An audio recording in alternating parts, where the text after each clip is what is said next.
You probably know Bill Gates as the founder of Microsoft, the hard-driving tech executive whose software fueled the personal computer revolution. You might also know him as the longtime richest man in the world who left Microsoft 5 years ago so he could work full-time, giving his money away. We had the chance to witness Bill Gates 2.0, the man you don't know. He is driven as much as anyone we have ever met to make the world a better place. Gates told us why he thinks inventions are the key to success and just what he intends to accomplish with his time, intellect, and $67 billion fortune, starting with his plans to knock out some of the world's deadliest diseases. The story will continue in a moment.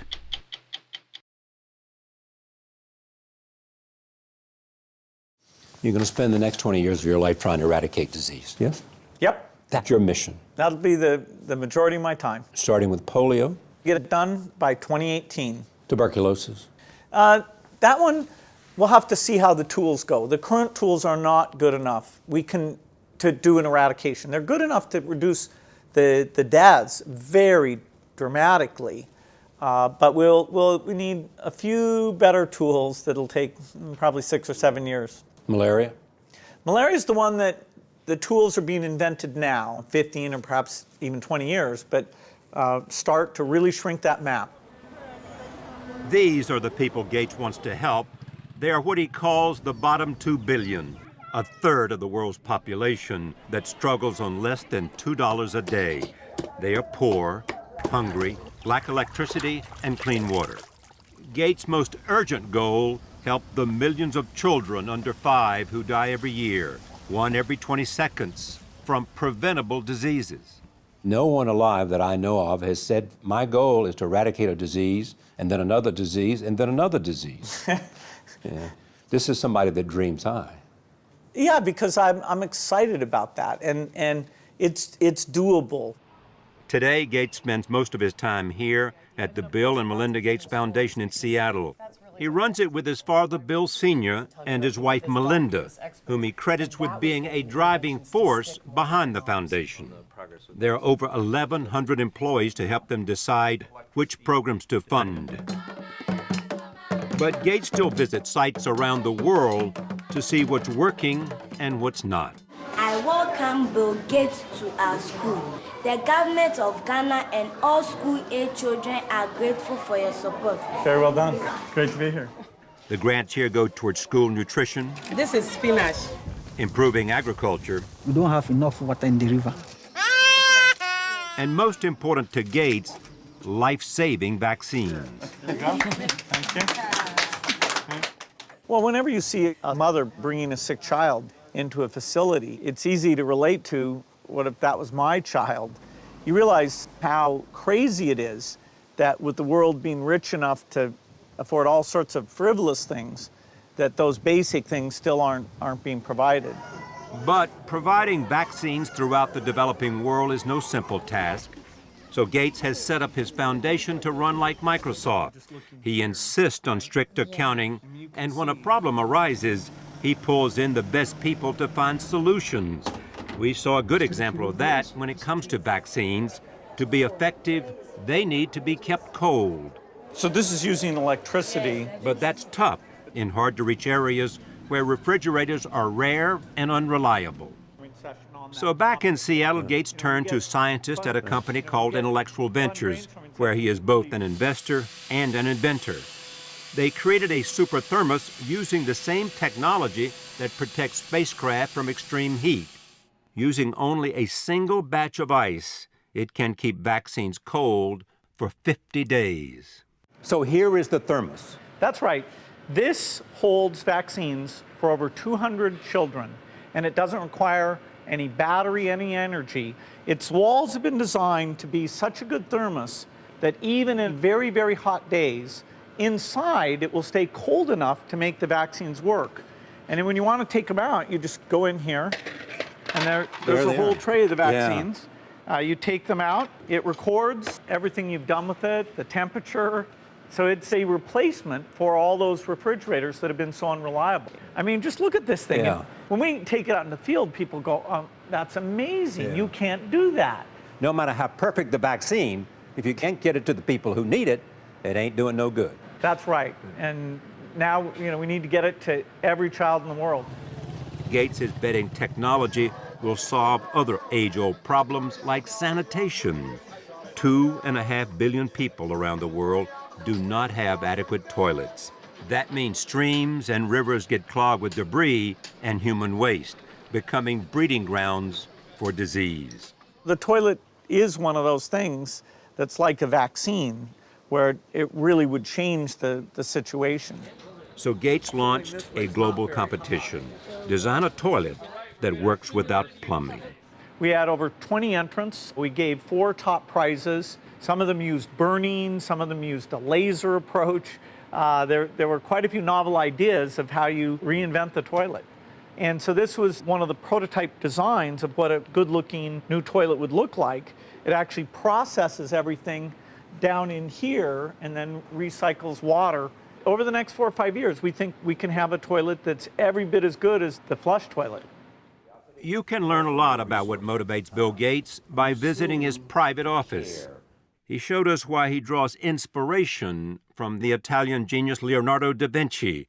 In 1994, Gates bought da Vinci's 500-year-old notebook.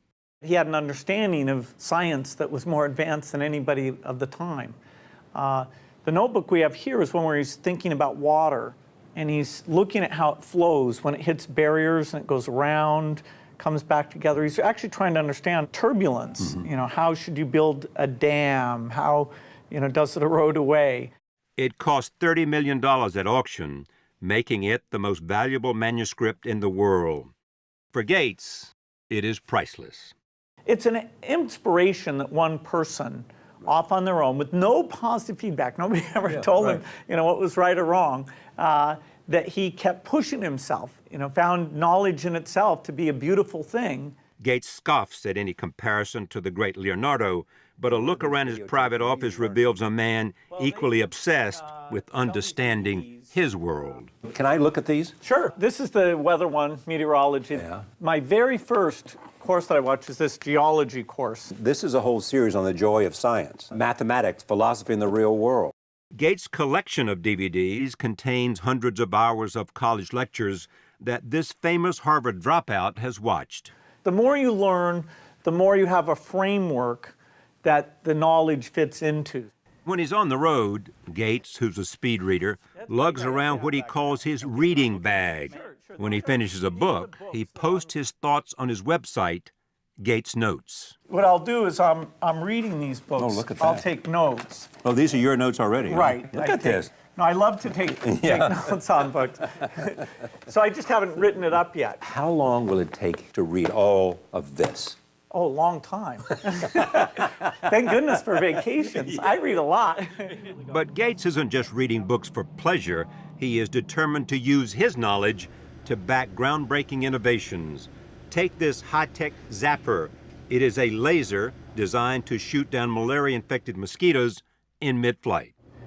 And Gates showed us one of his boldest and, he says, most important ventures, a new kind of nuclear reactor. It would burn depleted uranium, making it cleaner, safer, and cheaper than today's reactors. And your fuel lasts for 60 years. So during that entire time, you don't need to open it up, refuel it, you don't need to buy more fuel. So there's a certain simplicity that comes with this design. And when could it come on stream? Best case would be to have a prototype around 2022. Bill Gates calls himself an impatient optimist, a description his wife Melinda says was accurate even when they met over 20 years ago. Melinda, what did you like about him? Just his curiosity and his optimism about life and this belief that, that you can change things. I mean, he believed that clearly in Microsoft. He was changing the world with software and he knew it. Is the curiosity a shared curiosity or are there different curiosities? Well, we both have curiosity for lots of things. Bill, at this stage in our life, also gets more time to read than I do, quite honestly, with 3 kids in the house. Yeah. But the great thing is Bill will go read an entire book about fertilizer. And I can tell you, even without 3 kids in the house, I'm not going to read a book about fertilizer. Yeah. But he loves to teach. And so as long as I have time, we'll spend time talking about that. So what is it about a book about fertilizer? I mean, seriously. Fertilizer is very interesting. We couldn't feed a few billion people would have to die if we hadn't come up with fertilizer. How do you find a balance in all this? Father, chairman of a major company, a foundation, and then all these other ventures. How's the balance come to you? I don't mow the lawn. You found somebody to do that? Absolutely. He's come a long way from that teenage prodigy obsessed with writing computer code. Over nearly 4 decades, we've watched Bill Gates help lead the digital revolution with what he now admits was a fanatic and relentless determination. You guys never understood. You never understood the first thing about this. I'm not using this thing. In the early years, there was a demanding guy, there was a driven guy, there was an obsessed guy, there was, some say, an arrogant guy. Have you changed? I've certainly learned.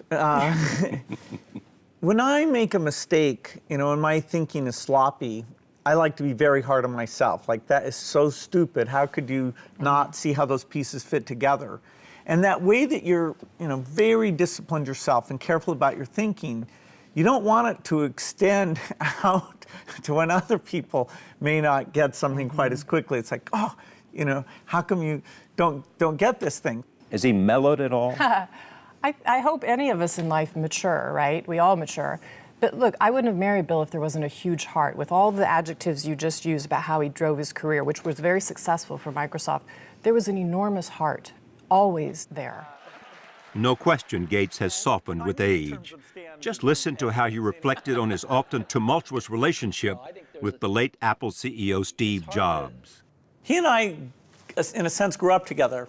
We were within a year of the same age, and we were kind of naively optimistic and built big companies. We achieved all of it, and most of it as rivals, but we always retained a certain respect, communication, including even when he was sick. I got to go down and spend time with him. And talked about what?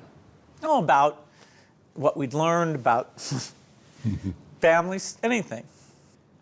Today, Gates says he gets advice on patience and generosity from his friend Warren Buffett, who 7 years ago entrusted the majority of his fortune to the Gates Foundation, and from his father, Bill Sr., a lawyer who prodded his son into giving his money away.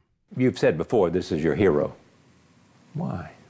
Well, my dad has integrity. He's got a humble approach to things. He's calm and wise about things. It's just a huge influence to always, want to live up to a great example. Someone said to me, your son may be the most influential person in the 21st century. I can only say yes. He's determined, as he already has proven, that he can dramatically reduce the number of kids under 5 who die. Right. He can't do any better than that, can he? That's right. That's right. There's no way to be unimpressed about that. You couldn't be more proud. I couldn't be more proud. That is exactly true. Go to 60minutesovertime.com to hear more about the great rivalry and friendship between Bill Gates and Steve Jobs, sponsored by Pfizer.